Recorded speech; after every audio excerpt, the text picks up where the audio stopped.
Welcome back, my little arthropods. Today we're going to do 2 more lessons all in one video, nice and succinct, and I'm going to try and not dilly-dally this time because I understand your time is valuable to you and I don't want to waste it.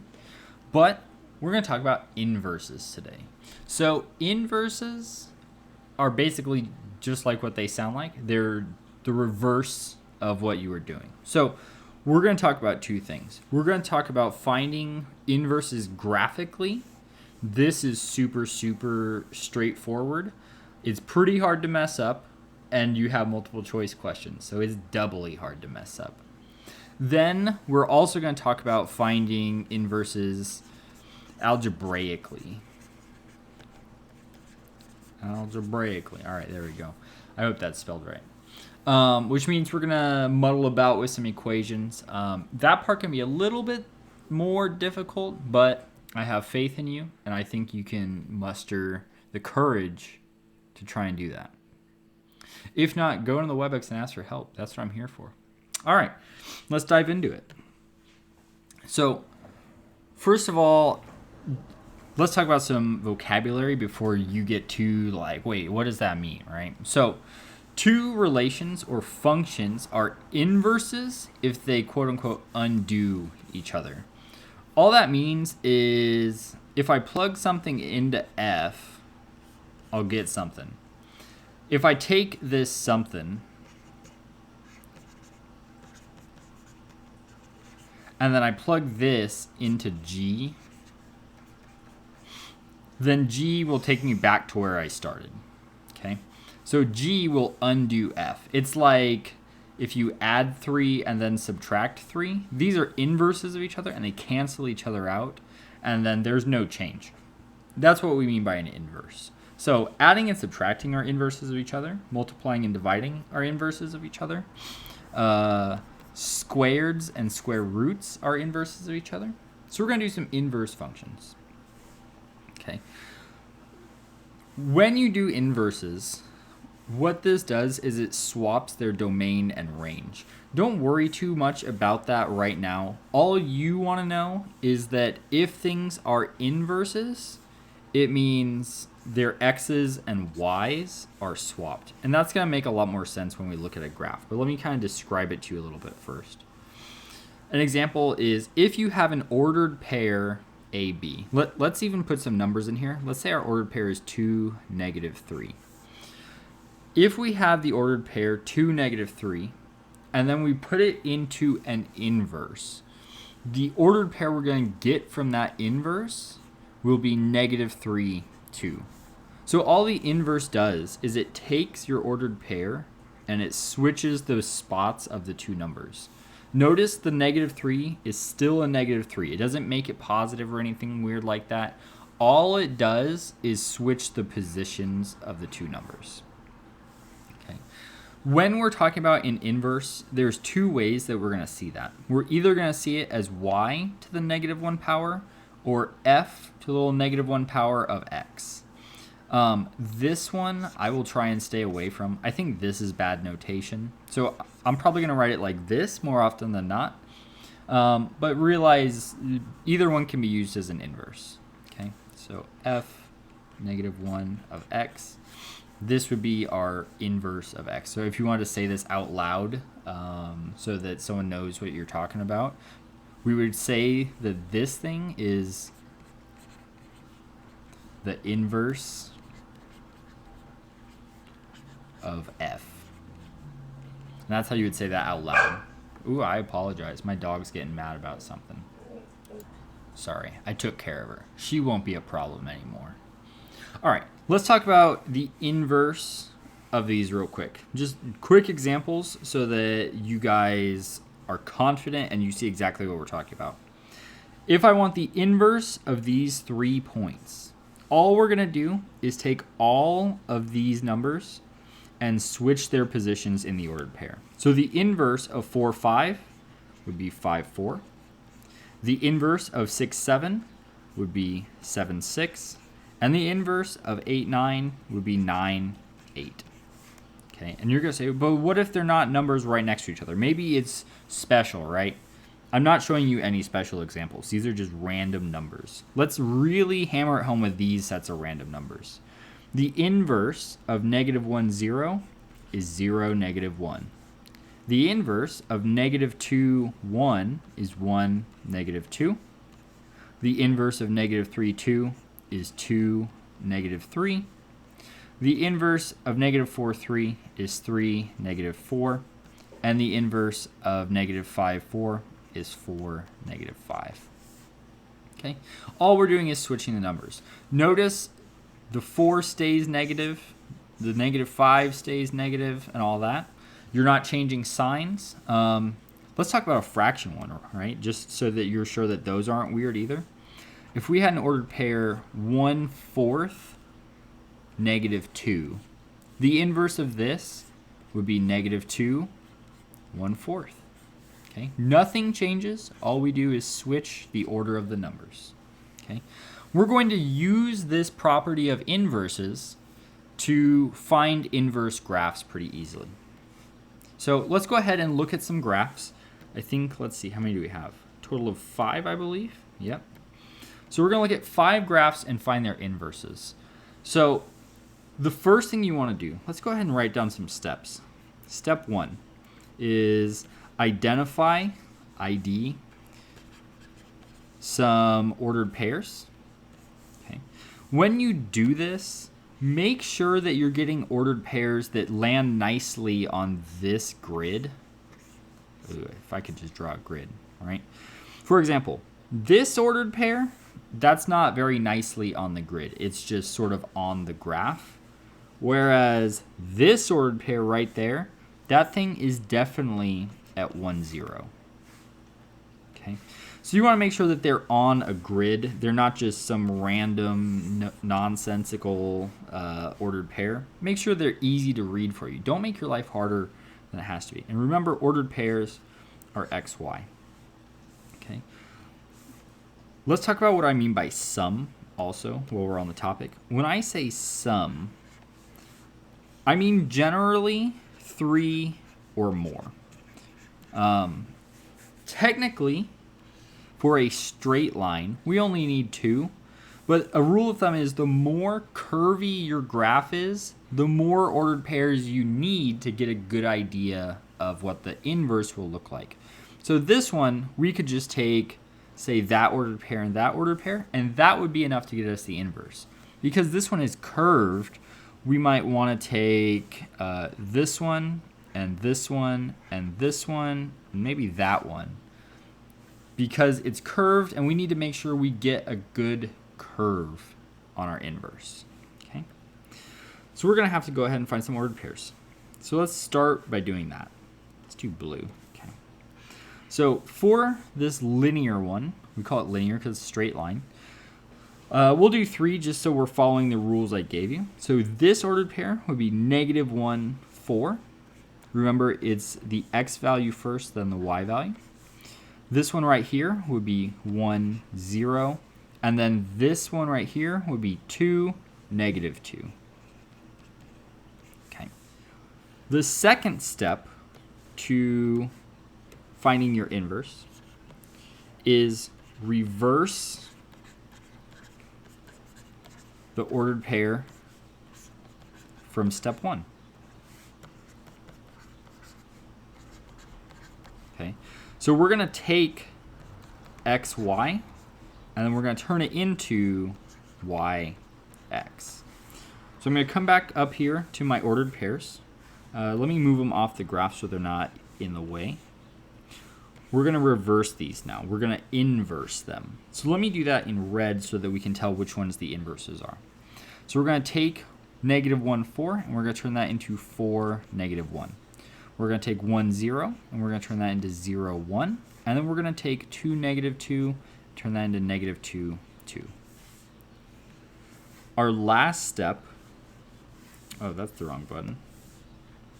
Our last step for this, step 3, is plot the new points.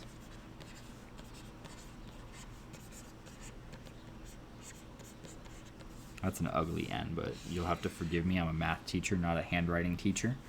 So let's plot them in red since the ordered pairs are in red. So we're going to go to 4, -1, 4, -1, put a point, 0, 1, right there, and -2, 2. So -2, 2. Here's our 3 points, that one, and that one.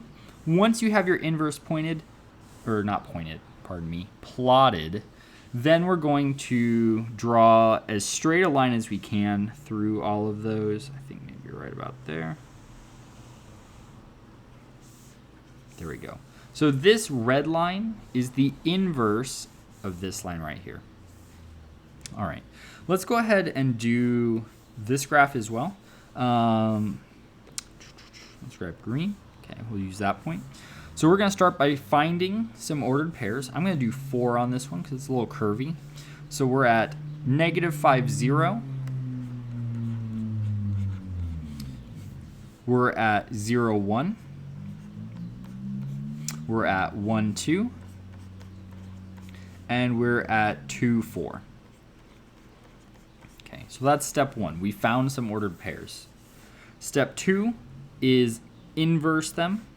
Let's do them in red again.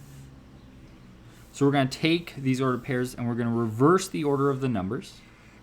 So we're going to have, I'm going to go top to bottom. So we're going to have 0, -5, 1, 0, 2, 1, and 4, 2. Then we're just going to plot these. Okay. So 0, -5 is right here. 1, 0 is right there. 2, 1 right here. Whoops, pardon. Scoot that up to 1. Come on. Whoops. Now it's all goofed. Let's try one more time. And then 4, 2. So 4, 2. Then we're going to draw a nice smooth line the best we can through all those points. And this blue line is our inverse. All right. Let's see if there are any more really challenging ones. Let's talk about these just to make sure that you understand some of the finer nuance of these. And then I'm probably going to show you that one anyway. I'm trying to cut this down a little bit so that it's not so cumbersome for you, but they're all special in their own way. So this one, we can see it's really curvy, so we want to use as many points as possible. They've already picked out some nice ones for us. I might go ahead and add this one right here and this one right here if we need to, but we'll be careful. So this ordered pair is at -2, 0. This one is at -1, 0. This one is at 0, -2. Oh, I think I may have made a mistake here. Do you notice how these are going 2, 4, 6, 8? I bet these are supposed to go 2, 4, 6, 8. So this would be -2, -4. Let's fix that.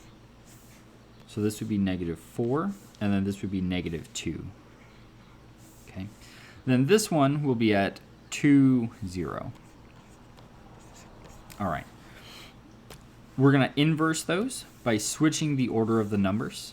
So we're going to have 0, -4, 0, -2, -2, 0, and then 0, 2. And let's go graph these 4 points. So 0, -4 is right there. 0, -2 is right here. -2, 0 is right here. And then 0, 2 is right here.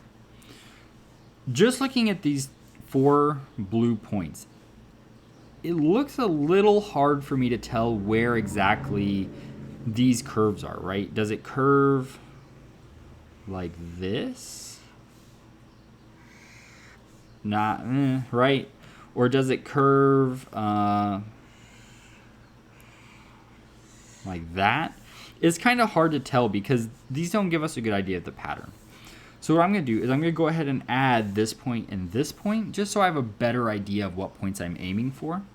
So this one is at -2, 4, 6, -8, -6, -8. Let me skinny that pen back up. And then this one is at 2, 4, 12.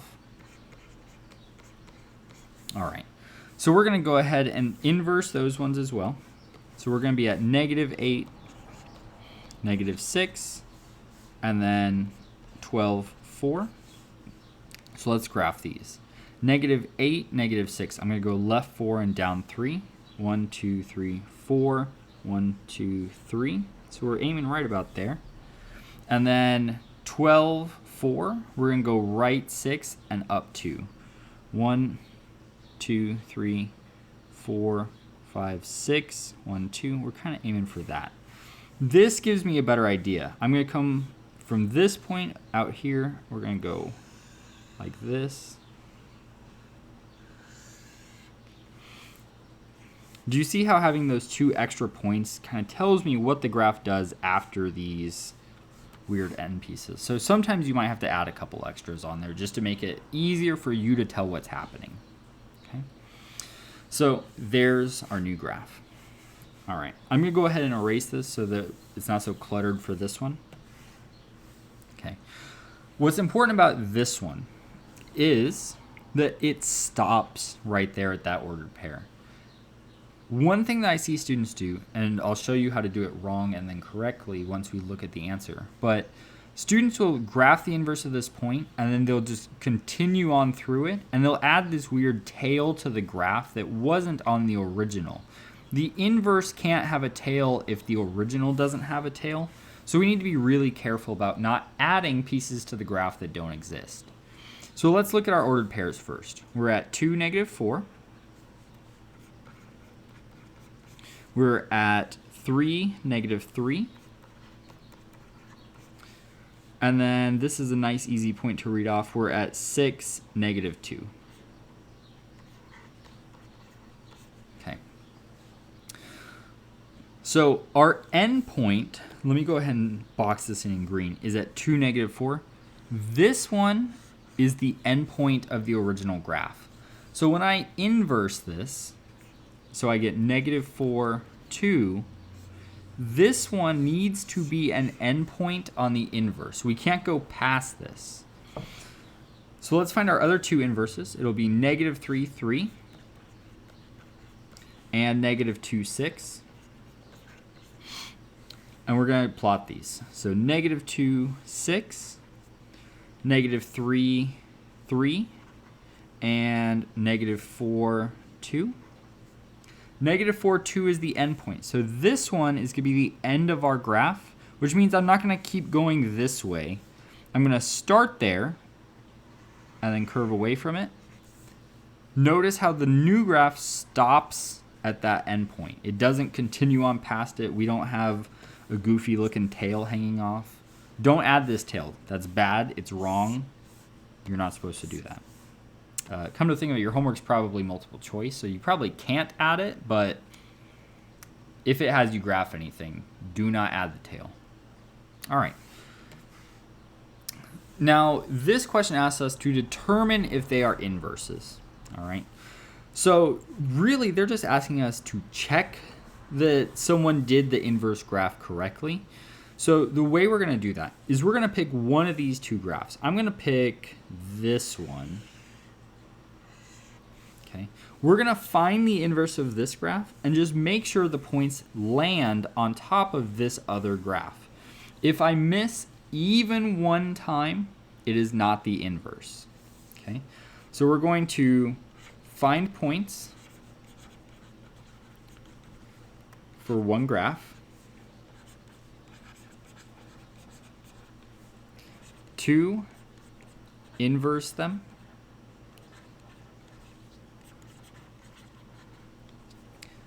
3, check that the inverse points land on the other graph.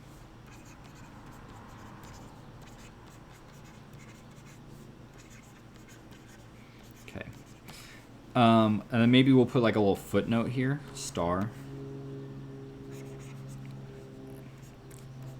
If even one misses, they are not inverses. Okay, you should write this down. So let's go ahead and find some ordered pairs on this graph I traced in purple. So let's use that point, this point, this point, and I wish we could find another one, but those look like the only three I can really know with a lot of confidence. So we'll test those and just make sure everything's lining up. So this one is at -1, 2. This one is at 0, 3. And then this one is at 1, 4. All right. Now we're going to inverse them. Let's do that in green. So this one will become 2, -1. This one will become 3, 0. And then this one will become 4, 1. And now we're going to plot these 3 green points and make sure they land on this other graph. So 2, -1, 2, -1. Yep, that one lands correctly. 3, 0, 3, 0. Yep, that one's also on there. And then 4, 1, that one matches up as well. So these are inverses of each other because all the points land exactly on the other graph. If any of them missed, we would say that they are not inverses. All right, and that concludes our finding inverses graphically. Now we're going to move on to find inverses algebraically, which means from equations. So we're going to do some manipulation. Equations, there we go. We're going to look at some equations. We're going to do a little bit of algebra to move some stuff around, and then we'll find inverses that way. All right, so here are your steps to find equations. I would copy down these 4 steps right now. So step 1 is change f of x into a y if necessary. So right here, this is a y. We'd change this into f of x. No, pardon, I've got that backwards. This is an f of x. We'd turn it into a y. You want it to be a y because y is easier to move around than f of x. F of x is too much stuff.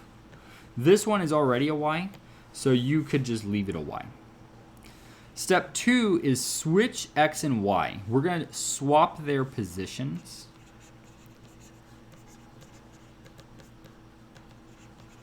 Okay. So we're going to take this y and this x, and we're just going to trade where they're at. This 2 is not part of the x, so the 2 is going to stay there. That's not going to move. Likewise over here, when we have y equals x squared plus 9, when we trade the positions of x and y, this squared is not part of the x. It's going to stay where it's at and be on the new y. Once we swap the positions of x and y, we're going to solve the equation for y. This means get y by itself. And then as our last step, just to tell everybody that we found the inverse, we're going to turn our y into either the inverse of y or the inverse of f. And it just depends on what did you start with. If you start with a y, you should have the inverse of y. If you start with f, you should have the inverse of f. So let's go ahead and try some of these example problems. So on this first one, change f of x to y if necessary. It's already a y. We don't need to worry about it. Swap x and y. So let's trade the positions. So y turns into an x equals 2x turns into a y plus 4. Now we need to solve the equation for y. We need to get this y by itself. So when you are solving, we're doing PEMDAS, your order of operations, backwards. So if you're solving, you want to think about your order of operations, start from the bottom and move up. So we don't have any subtracting, but we have adding. So we're going to undo the adding first. So minus 4. And if you do something to one side, we need to do it to the other side. So 4 minus 4 cancels. And on this side, we just have 2y. And then we can't subtract 4 from x because they're not like terms. We have no idea what x is. So we're just going to write this down as x minus 4. All right, so we took care of adding, subtracting. Now we have multiplying. We need to do the opposite. So we're going to divide. So we're going to divide both sides by 2. Okay. The 2's cancel, and we have our y by itself. I'm going to come over here a little bit so I have some room. Actually, let me just go ahead. Can I move these? No, of course not. Let me change colors for us so we don't get too confused. So on the right side, the 2's cancel, and we have y equals 2 doesn't go into x, it does go into 4. But there's a rule that says if you're going to divide multiple things by one number, it has to go into everything. So because 2 doesn't go into x, we're just going to leave our answer like this. So it's going to be x minus 4 over 2. Now our last step says change y to the inverse of y or the inverse of f. Because we started with a y, we're going to make this the inverse of y. So this would be our answer for number 1. Okay. Let's look at number 2. We need to swap our y and our x. We've already changed f of x into a y. So now y turns into x equals x turns into y, keep the squared on it, plus 9. We're going to start at the bottom, so we're going to undo adding and subtracting first. So we're going to do minus 9 on both sides. These cancel. So we have x minus 9 equals y squared. Then we need to get rid of the squared. The opposite of a squared is a square root. So we're going to square root the left side, and we're going to square root the right side. So the squared cancels that, and we have just y equals, we don't know what the square root of x minus 9 is, so we're just going to leave it that way, x minus 9. Now that y is by itself, we need to turn it into either the inverse of y or the inverse of f. Because our problem started with an f, we should turn it into the inverse of f. So we're going to say the square root of x minus 9 equals the inverse of f. All right.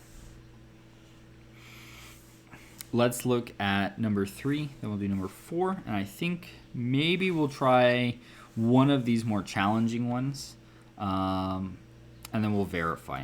I'm only going to do one of these, though, because I don't want to make this video way too long.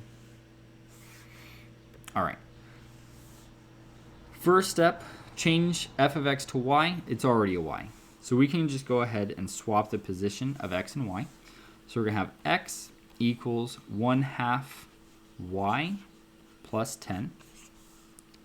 We're going to undo this plus 10 first. So minus 10, minus 10. The 10's cancel. X minus 10 is just going to stay x minus 10 because they're not like terms. Equals 1/2 y. This 1/2 is multiplying to y. So what we can do is multiply by the reciprocal. And what that means is we flip the fraction. So instead of dividing by 1/2, that's a fraction in a fraction in a fraction. That's too many fractions for us. So what we do instead is we multiply by the reciprocal.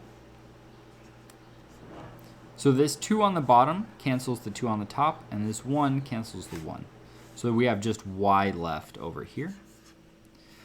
Because we multiply by 2 over 1 on this side, we need to do it on this side.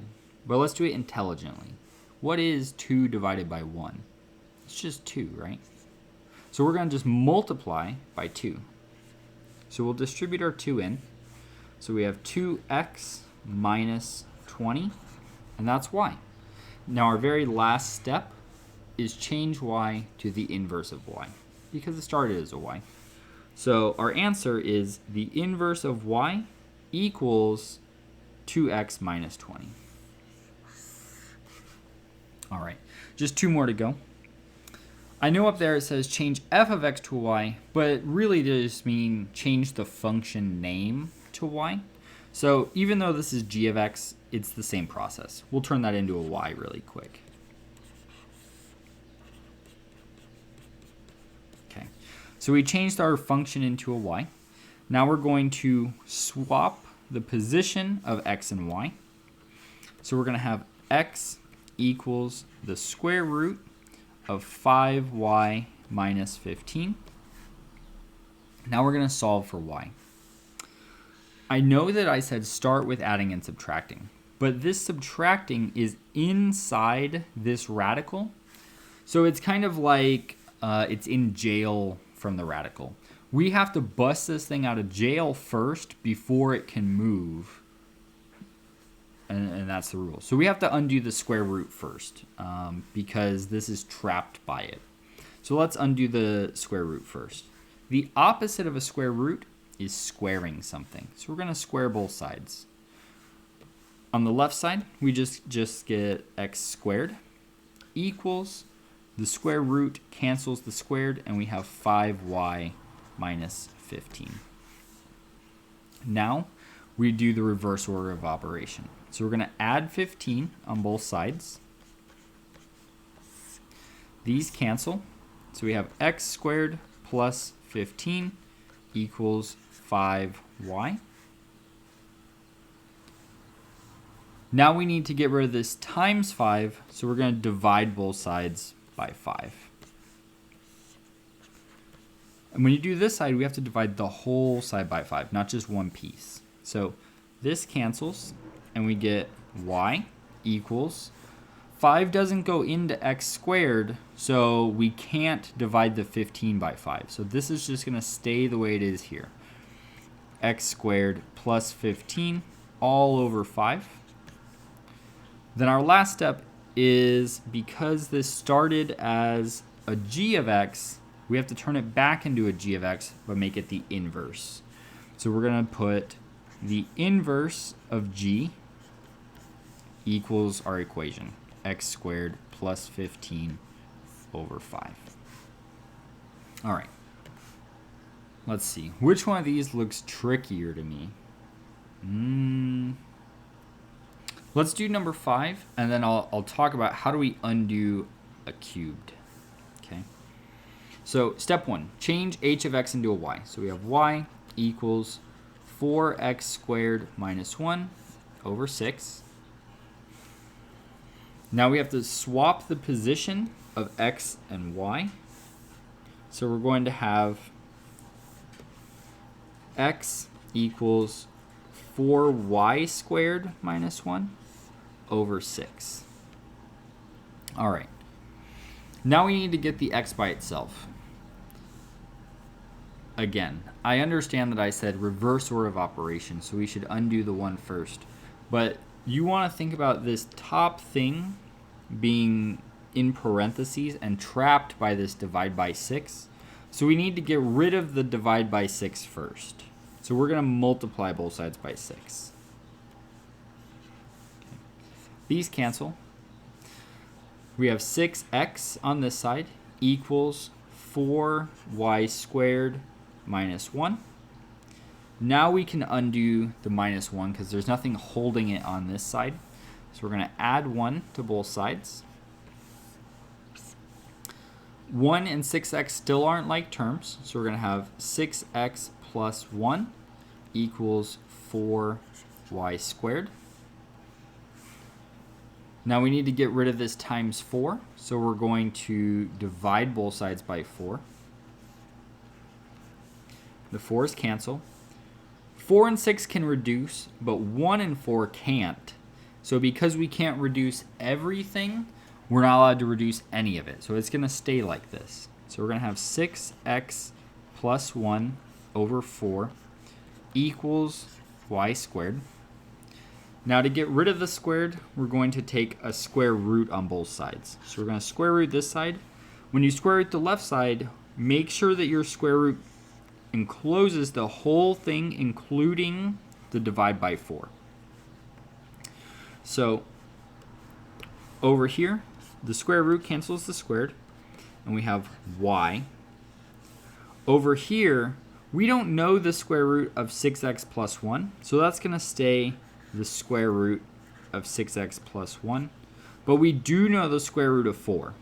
It's 2. So we can simplify the bottom and take it out of the square root. And then this will be our answer. Okay. Because I want to move on to verifying, and this video is already getting a little long, let's just talk about how we would take care of this cubed really quick, and then we'll move on. So we would switch these. We'd have x equals 6y plus 1 cubed minus 2. We'd add the 2 over first. So we'd have x plus 2 equals 6y plus 1 cubed. Now we have to get rid of this cubed before we can do anything else, because the plus 1 and the times 6 are trapped inside these parentheses by it.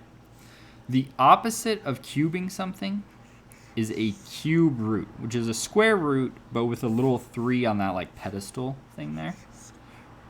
So we're going to cube root both sides. The cube root cancels that, and we'd have the cube root of x plus 2 equals 6y plus 1. Then we'd subtract 1 and then divide by 6.